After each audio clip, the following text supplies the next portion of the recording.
បាទសួស្តីបងប្អូនសិស្សានុសិស្សទាំងអស់ជាទីមេត្រីបាទនៅក្នុងវីដេអូនេះលោកគ្រូសូមលើកយកនៅ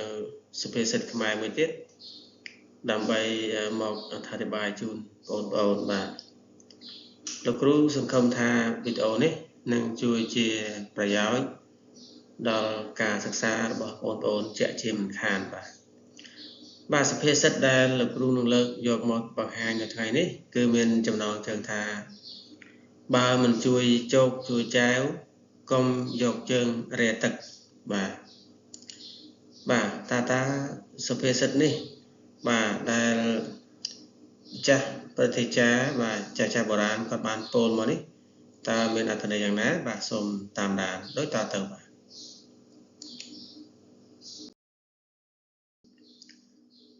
ចំពោះនិយមន័យនៃសុភាសិតនេះ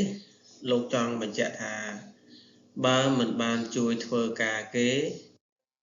កុំមកធ្វើឲ្យយឺតការងារគេបាទមានន័យថាគេកំពុងធ្វើការងារបើយើងមិនជួយទេយើងកុំមកធ្វើឲ្យប៉ះពាល់ដល់ល្បឿននៃការធ្វើការរបស់គេបាទបើតាមនៃត្រង់បាទអត្ថានុរូបមានន័យថាទូកតូចធំកាលណាធ្វើដំណើរទៅមុខបានលុះត្រាតែគេដោល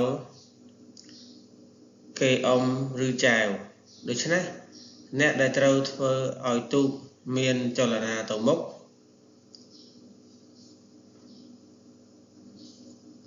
បាទមានចលនាទៅមុខ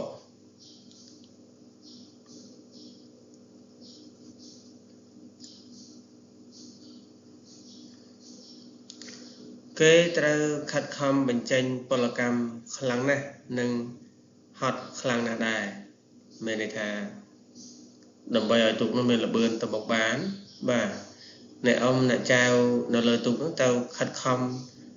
ព្រួតដៃគ្នាប្រឹងកម្លាំងគ្នាដើម្បីឲ្យល្បឿននៃការចែវទូកនោះមានល្បឿនទៅមុខបាទនេះបើតាមនៃត្រង់បាទនៃត្រង់បាទឯអ្នកដែលនៅស្ងៀមកណ្ដាលទូកកុំយកជើងដាក់ក្នុងទឹកនាំឲ្យស្ទះឬកាត់បន្ថយល្បឿនទូកបាទមានន័យថាបើយើងមិនបានជួយចែវទេកុំយកជើងយើងដាក់ក្នុងទឹកបាទ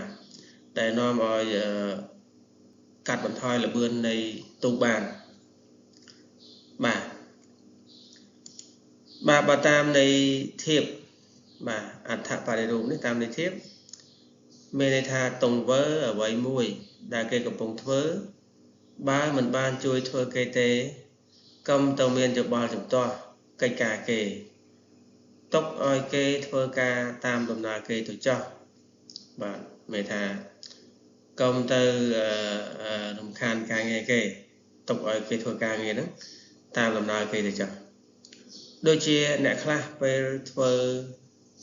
លគេធ្វើកិច្ចការរួចរាល់ហើយទៅនិយាយថាធ្វើបែបនេះមិនល្អមិនត្រូវគឺខុសយ៉ាងនេះឬខុសយ៉ាងនោះបាទនេះបើតាមនៃធៀបបាទអត្ថបរិរូបលោកចង់បានន័យថាពេលគេកំពុងធ្វើការយើងកុំទៅមានយោបល់ជំទាស់ការងារគេបើមិនបានលើកសរសើរមិនបានជួយអបអរសាទរទេយើងកុំទៅស្ដីបន្តោសថាធ្វើនេះមិនត្រូវធ្វើនោះមិនត្រូវបាទទុកឲ្យគេធ្វើតាមដំណើរគេចោះបាទ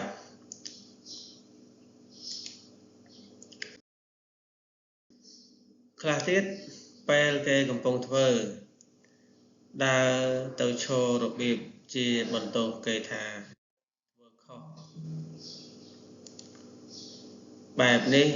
បើធ្វើបែបនេះវិញទៅត្រឹមត្រូវបាទករណីទាំងអស់នេះសុទ្ធតែបន្តិចបង្អាក់ធ្វើឲ្យរាំងស្ទះនិងយឺតដំណើរការងារគេដែលលោកហៅថាបើមិនជួយជោគជួយចែវកុំមកត្រែងត្រាងយកជើងរាទឹកបាទអញ្ចឹងអត្ថន័យនៃសុភាសិតរបស់ ខ្មែរយើងដែលមានចំណងជើងថាបើមិនជួយចែវកុំយកជើងរាទឹកនៅពេលនេះបាទសូមបញ្ចប់តែប៉ុណ្ណេះហើយលោកគ្រូសង្ឃឹមថាវីដេអូនេះនឹងជួយជាប្រយោជន៍ដល់ការសិក្សារបស់បងប្អូនជាចំណែកណាមួយជាក់ជាមិនខានចំពោះបងប្អូនដែលមានចម្ងល់តកតងទៅនឹងសុភាសិតខ្មែរបញ្យលពាក្យសូរដូចពាក្យន័យដូចបាទវេយ្យាករណ៍នៅក្នុងភាសាខ្មែរអាចធ្វើការសាកសួរបានតាមរយៈការ comment ខាងក្រោមវីដេអូឬមួយតាមរយៈ group Telegram ដែលមានឈ្មោះថាភាសាខ្មែរខ្ញុំបាទនឹងព្យាយាមឆ្លើយជូនឲ្យអស់កលទ្ធភាពបាទអញ្ចឹងយើងនឹងជួបគ្នានៅវីដេអូក្រោយទៀតបាទអរគុណ